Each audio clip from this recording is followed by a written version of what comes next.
وأشهد أن لا إله إلا الله وحده لا شريك له وأشهد أن محمدا عبده ورسوله أما بعد اللهم صل على محمد وعلى آل محمد كما صليت على إبراهيم وعلى آل إبراهيم إنك حميد مجيد اللهم بارك على محمد وعلى آل محمد كما باركت على إبراهيم وعلى آل إبراهيم إنك حميد مجيد فأعوذ بالله من الشيطان الرجيم بسم الله الرحمن الرحيم يا أيها الذين آمنوا اتقوا الله حق تقاته ولا تموتن إلا وأنتم مسلمون يا أيها الناس اتقوا ربكم الذي خلقكم من نفس واحدة وخلق منها زوجها وبث منهما رجالا كثيرا ونساء واتقوا الله الذي تساءلون به والأرحام إن الله كان عليكم ரகீபா. அளவற்ற அருளும் நிகரற்ற அன்புடையுமாகிய அந்த வல்ல அல்லாஹ்வுக்கே எல்லா புகழும் அவனுடைய சாந்தியும் சமாதானமும் கிருபையும் அகில உலகத்திற்கு அருள்குடையாக வருகை தந்த இறுதி தூதர் நபிகள் நாயகம் ஸல்லல்லாஹு அலைஹி வஸல்லம் அவர்கள் மீதும் அவர்களுடைய குடும்பத்தார்கள் மீதும் அவர்களுடைய அடிச்சுவடுகளை அப்படியே பின்பற்றி வாழ்ந்த உத்தம சத்திய சஹாபாக்கள் மீதும் குறிப்பாக நம்மார்கள் மீதும் என்றென்றும் எப்பொழுதும் விளக்குமாக. அன்பிற்கினிய சகோதர சகோதரிகளே, அல்லாஹ்வுடைய மாபெரும் கிருபையால் நாம் எல்லாம் எதிர்பார்த்து கொண்டிருந்த, ஏன் உலகமே எதிர்பார்த்து கொண்டிருந்த சிறப்புக்குரிய ரமலான் மாதத்தை நாம் அடைந்திருக்கின்றோம். இந்த ரமலான் மாதத்தில் செய்யக்கூடிய அமல்களுக்கு, இபாதத்துகளுக்கு அல்லாஹ் தஆலா அளவில்லாத கூலியை வழங்குகிறான் என்று நபிகள் நாயகம் ஸல்லல்லாஹு அலைஹி வஸல்லம் அவர்கள் சொன்ன சிறப்பான இந்த ரமலான் மாதத்தை நாம் அடைந்திருக்கின்றோம். இந்த பாக்கியத்தை வழங்கிய அந்த அல்லாஹ்வுக்கு எல்லா புகழும் அல்ஹம்துலில்லாஹ். அந்த அல்லாஹ்வுக்கு நாம் அதிகமாக நன்றி செலுத்த கடமைப்பட்டு இருக்கின்றோம். ஏனென்றால் இது மிகப்பெரிய ஒரு பாக்கியம். இது ரமலான் மாதம் நமக்கு கிடைத்திருக்கிறது என்று சொன்னால் இது ஒரு சாதாரணமான ஒரு பாக்கியம் அல்ல, மிகப்பெரிய ஒரு பாக்கியம் இது. ஏனென்றால் எத்தனையோ சகோதரர்கள் சென்ற வருடத்தில் இருந்த சகோதரர்கள் இந்த வருடத்தில் இல்லை, ரமலான் மாதத்தில் இல்லை. நம்ம கூடவே இருந்து நின்று வணங்கிய எத்தனையோ சகோதரர்கள் இந்த ரமலான் மாதத்தில் இல்லை, நாம் பார்க்கிறோம். அதே மாதிரி அடுத்த வருடம் இந்த ரமலான் மாதத்தில் இந்த பள்ளியிலே நாம் நின்று வணங்குவோமா, அல்லது நாம் உயிரோடு இருந்தாலும் அவ் ஆரோக்கியம் இருக்குமா என்று சொல்ல முடியாது. அப்படிப்பட்ட ஒரு பாக்கியத்தை நமக்கு அல்லாஹ் வழங்கியிருக்கிறார் என்றால் இதை நாம சரியான முறையில் பயன்படுத்திக் கொள்ள வேண்டும். அன்பிற்கினிய சகோதர சகோதரிகளே, அல்லாஹ் மனிதர்களுக்கு அவருடைய மார்க்கமாகிய தீனுல் இஸ்லாம் என்ற மார்க்கத்தை வழங்கி வாழ வைத்துக் கொண்டிருக்கின்றார். இப்படி இஸ்லாம் என்ற மார்க்கத்தை மனிதர்களுக்கு வழங்கிய இறைவன் ஏராளமான சந்தர்ப்பங்களையும் ஏராளமான வாய்ப்புகளையும் வழங்கி இருக்கின்றார். இந்த வாய்ப்புகளையும் சந்தர்ப்பங்களையும் எந்த மனிதர்கள் பயன்படுத்துவார்களோ அவர்கள் நிச்சயமாக இறைவனுடைய அருளை இந்த உலகத்திலும் அடைவார்கள், மறு உலகத்திலும் அடைவார்கள். நமக்கு அல்லாஹ் தஆலா சந்தர்ப்பங்களையும் பல வாய்ப்புகளையும் நமக்கு வழங்கியிருக்கின்றான்.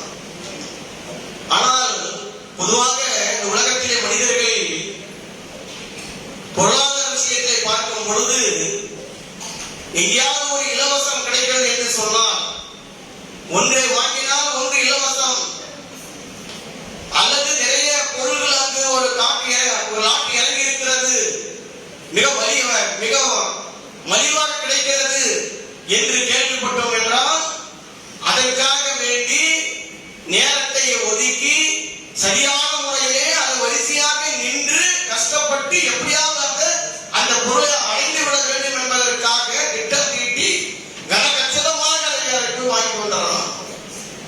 இப்படி பொருளாதார விஷயத்துல அந்த வாய்ப்பை நம்ம தவற விட்டு விடக்கூடாது. அந்த பொருளை எப்படியாவது வாங்கிடணும், அந்த ஆஃபரை எப்படியாவது நம்ம அடைந்திடணும் என்பதற்காக வேண்டி மனிதன் அதற்காக வேண்டி அலைகின்றான், அதற்காக வேண்டி ஓடுகின்றான்.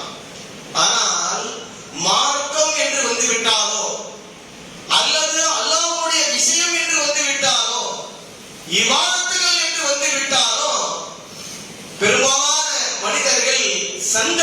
சந்தர்ப்பங்களை தவறவிடுகின்ற காட்சியை நாம பார்க்கணும். யார் சந்தர்ப்பங்களை தவறவிடுகிறார்களோ, தங்களுடைய வாழ்க்கையை யார் தவறவிடுகிறார்களோ அவர்கள் மறு உலகத்தில் அவர்கள் நஷ்டமடைந்தவர்களாக வருவார்கள் என்று நபி ஸல்லல்லாஹு அலைஹி வஸல்லம் சொல்லி காண்பித்தார்கள்.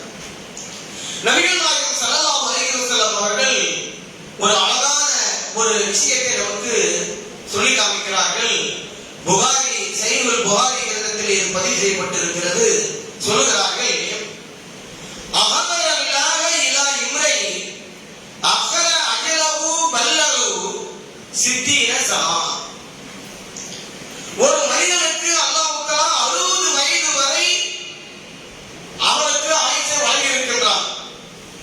ஒரு மனிதனுக்கு 60 வயசு வரைக்கும் வாழக்கூடிய அந்த ஒரு பாக்கியத்தை அல்லாஹ் வழங்கி இருக்கின்றான். அப்படி இந்த உலகத்தில் 60 வயசு வரைக்கும் வாழ்ந்து விட்டு மறுமை நாளிலே வரும் பொழுது அந்த மனிதனிடத்தில் விசாரிக்கப்படும் பொழுது அவன் சாக்கு போக்குகள் சொன்னால், சமாளிக்கின்ற வார்த்தைகளை சொன்னால் அல்லாஹ் தஆலா கடுமையாக கோபப்படுகிறான் என்று நபிகள் நாயகம் ஸல்லல்லாஹு அலைஹி வஸல்லம் சொன்னார்கள். 60 வயசு வரைக்கும் கொடுத்த இந்த உலக வாழ்க்கையை 60 வயசு வரைக்கும் என்ன செஞ்சீங்க இந்த உலகத்துல? ஏன் தொழுகல? ஏன் அல்லாஹ்வுடைய பரிவாரங்களுடைய தொடர்போடு வைக்க இருக்கவில்லை? ஏன் நற்கர்மங்கள் செய்யவில்லை?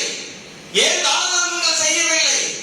ஏன் இஸ்லாத்தின் அடிப்படையில் இந்த உலகத்தில் வாழ்க்கை வாழவில்லை? நீ 10 வருடமா 20 வருடமா 60 வயசு வரைக்கும் உனக்கு இந்த உலகத்தில் வாழ்க்கை கொடுத்திருந்த நீ என்ன செய்தாய்? நீ சாக்கு போக்கு சொல்கின்றாயா?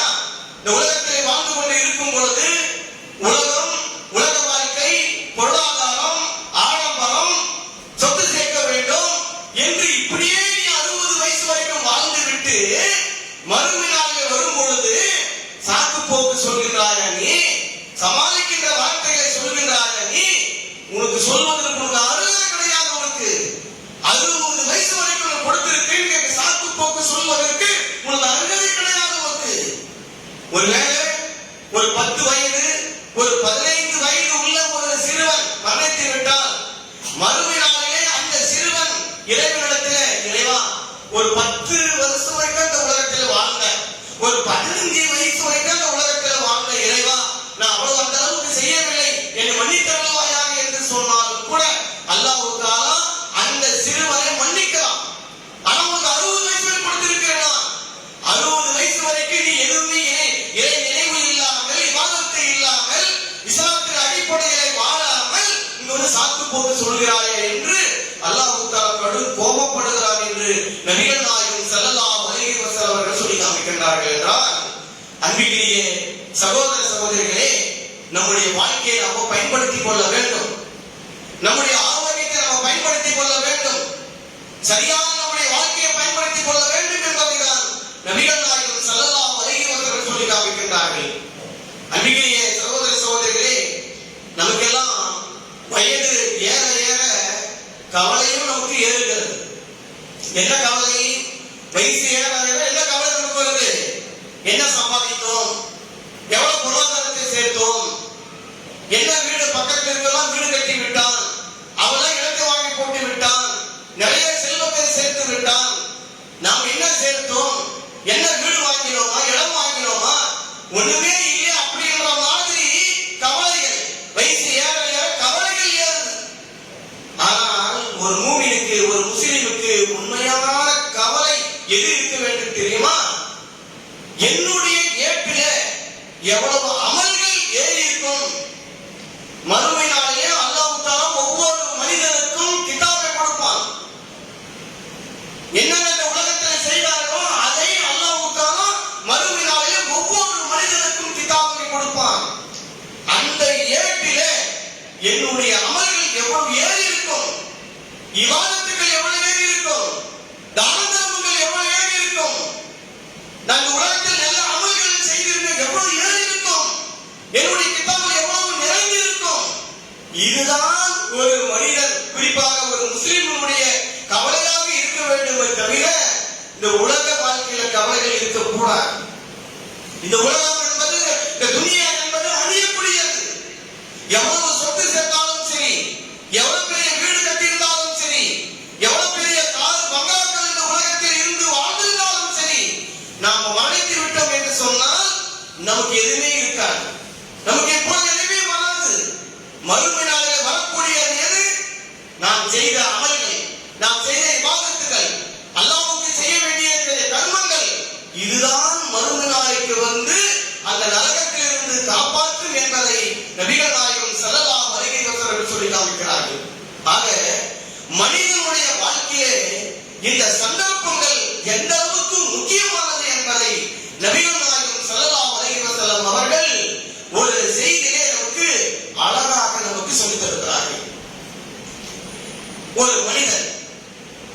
ஒரு மனிதன் வீட்டில் இருந்து தெருவுக்கு வருகிறான்.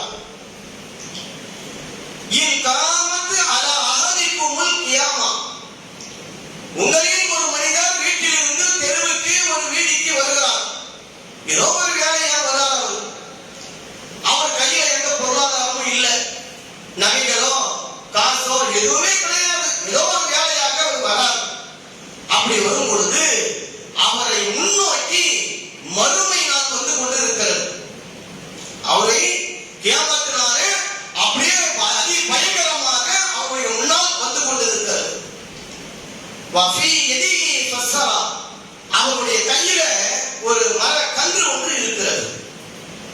இப்படி இருக்கும் பொழுது அந்த மறுமை நாள் அதி பயங்கரமாக விரட்டி கொண்டு வருகின்ற அந்த மறுமை நாள் வரும் பொழுது அவர் அந்த கையில் இருக்கிற அந்த மரக்கன்றை ஃபல் யகிரிஸஹா, அவர் பூமியிலே நட்டுவிட்டு அவர் செல்லட்டும் என்று நபிகள் நாயகம் ஸல்லல்லாஹு அலைஹி வஸல்லம் அவர்கள் சொன்னார்கள். என்றால் ஒரு மனிதன் என்ன நினைப்பான்? கையிலே சின்ன ஒரு மரக்கன்று இருக்கு, அந்த கன்று வைத்துக் கொண்டிருக்கிறான். மறுமை நாள் அவரை விரட்டி கொண்டு வருகிறது. அந்த நேரத்திலே இந்த மரக்கன்றை அப்படி எங்கேயாவது தூக்கி விட்டு எங்கேயாவது ஒழிலாமா, எங்கேயாவது தப்பிக்கலாமா என்றுதான் ஒரு மனிதன் சிந்திப்பாவனை தவிர அந்த மரக்கன்றை போய் நட்டுட்டு போவானா எவனாது? ஆனால் நபிகள் நாயகம் ஸல்லல்லாஹு அலைஹி வஸல்லம் என்ன சொன்னார்கள்? அந்த நேரத்திலும் கூட, அந்த நொடியிலும் கூட ஏதாவது இந்த உலகத்தில் அந்த சந்தர்ப்பத்திலே அந்த வாய்ப்பு கிடைத்த உடனே ஏதாவது செஞ்சுட்டு போயிருந்தீ, உன் கையில் இருக்கிற அந்த மரக்கன்றை நட்டுவிட்டு செல். நபி ஸல்லல்லாஹு அலைஹி வஸல்லம் சொன்னார்கள். ஒருவேளை அல்லாஹ் தஆலா ஒரு பக்கமாக அழித்து விட்டு இந்த மரக்கன்றை நட்டானே, அறையை விட்டு விட்டான் என்று சொன்னால் அந்த கன்று வேர் பிடித்து செடியாகி மரமாகி அது காய்களும் கனிகளும் பூத்து குலுங்கி அதன் மூலமாக மனிதர்களும் பறவைகளும் விலங்குகளும் கால்நடைகளும் அது பயன்பெற்றது என்று சொன்னால் அதன் மூலமாக அல்லாஹ் தஆலா அவருடைய பாவங்களை மன்னிப்பான். அல்லது அல்லாஹ் தஆலா எல்லாமே அழித்து விட்டான், எல்லாமே முடிந்து விட்டது. மறுமை நாளிலே அந்த மனிதனை அல்லாஹ் தஆலா விசாரிக்கும் பொழுது, இந்த உலகத்தில் நாம் மௌத்தாக போறோம், ஏதாவது செஞ்சுட்டு போயிடலாமே அப்படி என்று அந்த சந்தர்ப்பத்தை பயன்படுத்தி அந்த கன்றை மரக்கன்றை நட்டானே, அந்த நியத்துக்காக வேண்டி அல்லாஹ் தஆலா அவருடைய பாவங்களை மன்னிக்கிறார் என்று நபிகள் நாயகம் ஸல்லல்லாஹு அலைஹி வஸல்லம் அவர்கள் சொல்லி காமிக்கிறார்கள். என்றால் அன்பிற்கினிய சகோதர சகோதரிகளே, இந்த சந்தர்ப்பங்கள் என்பது, வாய்ப்புகள் என்பது எவ்வளவு பெரிய மகத்தானது, எவ்வளவு பெரிய முக்கியமானது என்பதை தான் நபிகள் நாயகம் ஸல்லல்லாஹு அலைஹி வஸல்லம் அவர்கள் நமக்கு சொல்லித் தருகிறார்கள். இந்த வாய்ப்பை, இந்த வாழ்க்கையை நாம் பயன்படுத்தாமல் இந்த உலகத்தை விட்டு நாம் சென்று விட்டோம் என்று சொன்னால், மறைந்து விட்டோம் என்று சொன்னால், மறுமை நாளிலே ஒரு கூட்டம் வருமா? இறைவா, இந்த உலகத்திற்கு திருப்பி எங்களை அனுப்பிவிடு என்று ஒரு கூட்டம் வந்து கதறுவார்கள், புலம்புவார்கள். ஆனால் அல்லாஹ் தஆலா திருப்பி அனுப்புவானா? நிச்சயமாக அனுப்ப மாட்டான். அல்லாஹ் சொல்லி காமிக்கிறான், ஈன கவல அனாப லவ் அன்னலி கர்ரத்தன் ஃபகூர மினல் முஹ்சினீன்.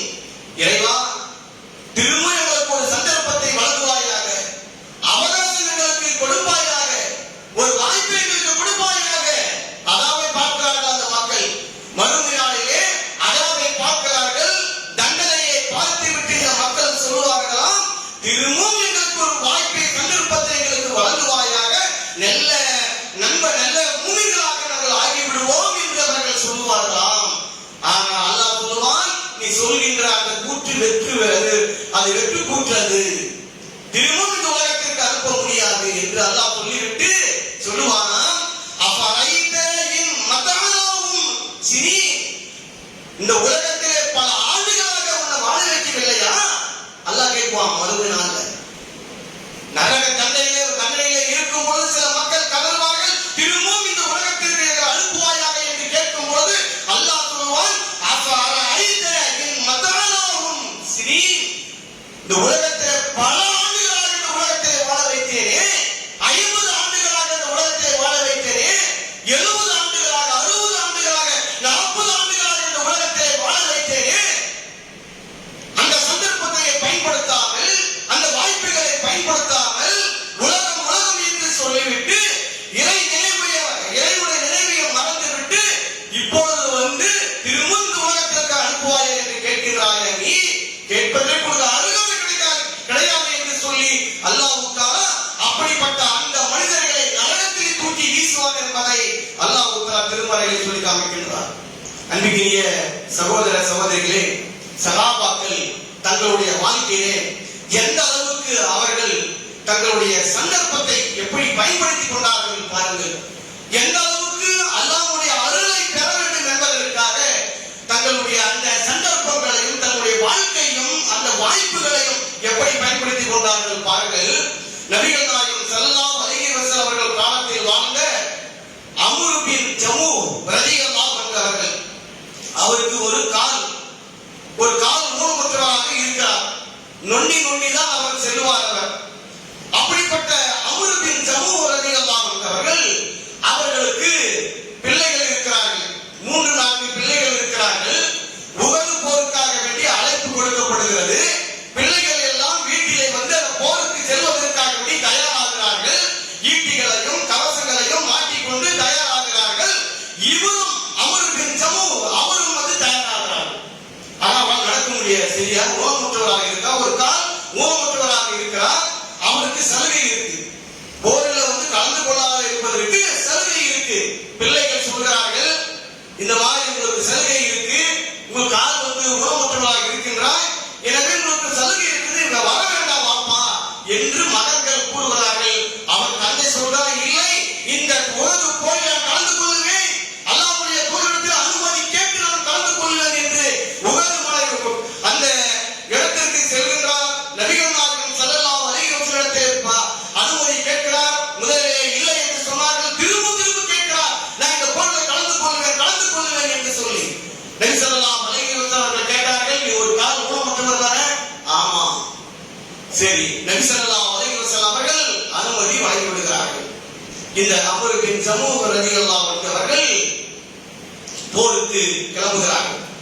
அந்த படையை உள்ளே நுழைவதற்கு முன்பாக நபி ஸல்லல்லாஹு அலைஹி வஸல்லம் கேட்கிறார், ஒரு சந்தேகம் கேட்கிறார், அல்லாஹ்வின் தூதரே, நான் ஒரு வேளை இந்த போரிலே, இந்த உஹது போரிலே நான் ஷஹீதாக்கப்பட்டால் மறுமை நாளிலே நான் சொர்க்கத்திற்கு செல்லும் பொழுது என்னுடைய கால் சரியாக்கப்பட்டு நான் செல்வேனா அல்லது இந்த ஊனமுற்ற காலோடு நான் செல்வேனா என்று கேட்கிறார். அவர் பாருங்க எப்படிப்பட்ட சந்தேகம் அவருக்கு.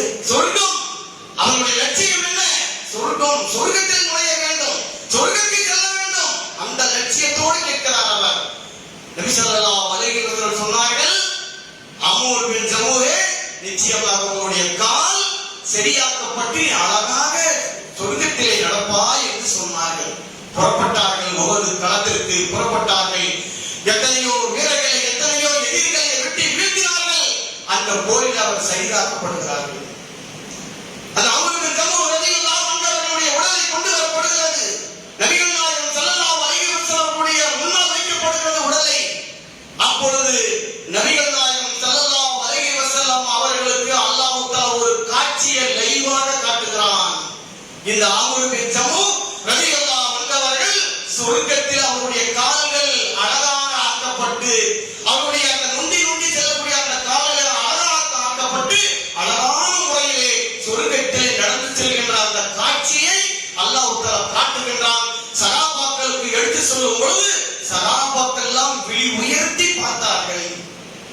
இந்த அளவுக்கு அம்ரு பின் ஜமூ ரலியல்லாஹு அன்ஹு இந்த அளவுக்கு அந்தஸ்தா என்று விழி உயர்த்தி பார்த்தார்கள் என்றால் சகாபாக்கள் தங்களுடைய சந்தர்ப்பங்களையும் தங்களுடைய வாய்ப்புகளையும் பயன்படுத்திக் கொண்டார்கள் என்பதை நம்ம பார்க்கின்றோம். அதே மாதிரிதான் நபிகள் நாயகம் ஸல்லல்லாஹு அலைஹி வஸல்லம் காலத்திற்கு பிறகு அப்துல்லாஹ் இப்னு மஸ்அமா ரலியல்லாஹு அன்ஹு அவர்கள் காலியா என்ற சொல்லக்கூடிய ஒரு எதிரிகளுடைய படைகளை அவர்களை அழிக்க வேண்டும் என்பதற்காக, எதிர்கொள்ள வேண்டும் என்பதற்காக வேண்டி அந்த போருக்காக வேண்டி செல்கிறார்கள்.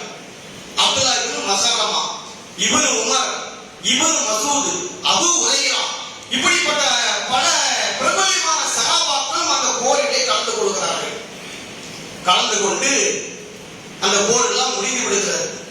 அந்த நேரத்தில் அப்துல்லாஹ் இப்னு மஸ்அமா ரலியல்லாஹு அன்ஹு அவர்கள் வெட்டப்பட்டு ரத்த வெள்ளத்திலே ஒரு இடத்திலே சாய்ந்தவராக இருக்கிறார். அப்பொழுது இப்னு உமர், அதாவது உமருடைய மகன் இப்னு உமர் ரலியல்லாஹு அன்ஹு அவர்கள் அந்த களத்தை, அந்த போருடைய நிலவரத்தை பார்த்து கொண்டே வருகிறார்கள்.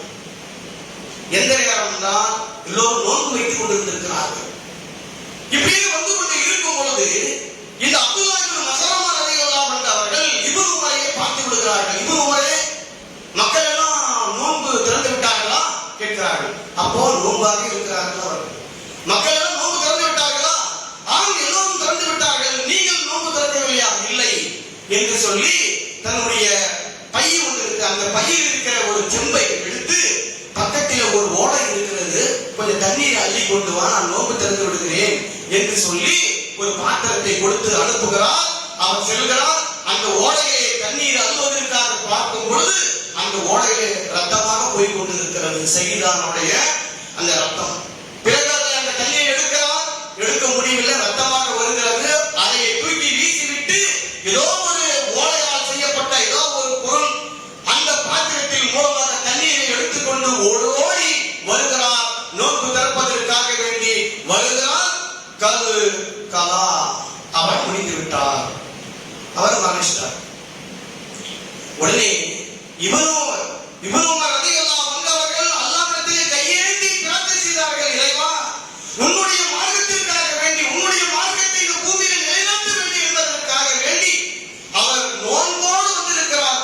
நோன்பு கூட திறக்காமல் அவர் மரணித்து விட்டார். உனக்காக வேண்டி மரணித்து விட்டார். இது நான் சாட்சியாக இருக்கிறேன் இறைவா என்று இப்னு உமர் சொன்னார்கள் என்பதை நம்ம பார்க்கிறோம். ஆக சஹாபாக்கள் எல்லாம் தங்களுடைய வாழ்க்கையிலே அந்த சந்தர்ப்பங்கள், அந்த வாய்ப்புகளை வந்து தவற விடாமல் எப்படியாவது அல்லாஹ்வுடைய அருளை பெற வேண்டும் என்ற அடிப்படையிலே அவர்கள் இருந்திருக்கிறார்கள் என்றால், எந்த அளவுக்கு உயிரே வந்து தியாகம் செய்ய அளவுக்கு அவர்கள் வாழ்ந்திருக்கிறார்கள் என்றால், சாதாரணமாக நம்ம தொழுகை, இந்த நோன்பு, நாம் தான தர்மம், இதெல்லாம் வந்து எவ்வளவு நம்ம அசால்ட்டாக இருந்து கொண்டிருக்கின்றோம். ஆக அன்பிற்குரிய சகோதர சகோதரிகளை, அல்லாஹ் நமக்கு மிகப்பெரிய ஒரு வாய்ப்பு, ஒரு சந்தர்ப்பத்தை இந்த ரமலான் மாதத்தில் நமக்கு வழங்கி இருக்கின்றான்.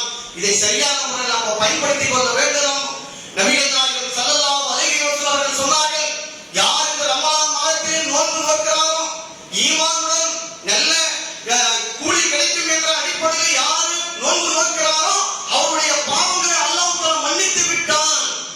யார் இந்த ரமலான் மாதத்தில் நின்று வணங்குகிறாரோ அவருடைய பாவங்களை அல்லாஹ் தஆலா மன்னித்து விட்டான். மன்னிக்கப்படும் என்று சொல்லாமல் மன்னித்து விட்டான் அல்லாஹ் என்று நபி ஸல்லல்லாஹு அலைஹி வஸல்லம் சொன்னார்களே, அப்படிப்பட்ட சிறப்பான புனிதமிக்க அளவில்லாத நன்மைகளை, கூலிகளை பெறக்கூடிய பாக்கியமுள்ள இந்த ரமலான் மாதத்தை நாம் அடைந்திருக்கிறோம் என்று சொன்னால் மிகப்பெரிய ஒரு பாக்கியம், மிகப்பெரிய ஒரு வாய்ப்பு, மிகப்பெரிய ஒரு சந்தர்ப்பம். இதை நம்ம பயன்படுத்திக் கொள்ள வேண்டும்.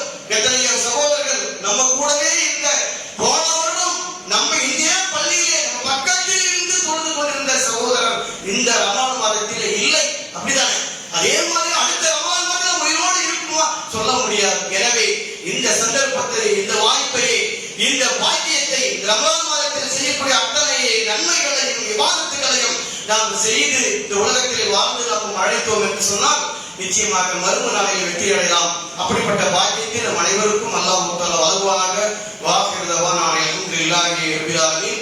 அன்பிற்குரிய சகோதர சகோதரிகளே, இன்ஷா அல்லாஹ் நாளை இன்ஷா அல்லாஹ் என்றால் என்ன, ஏன் இன்ஷா அல்லாஹ் என்று நாம் சொல்லுகிறோம், ஏன் இன்ஷா அல்லாஹ் சில நேரத்தில் சொல்லக்கூடாது என்பதை பற்றி, அதனுடைய விளக்கத்தை பற்றி இன்ஷா அல்லாஹ் நாளை தெரிந்து கொள்வோம்.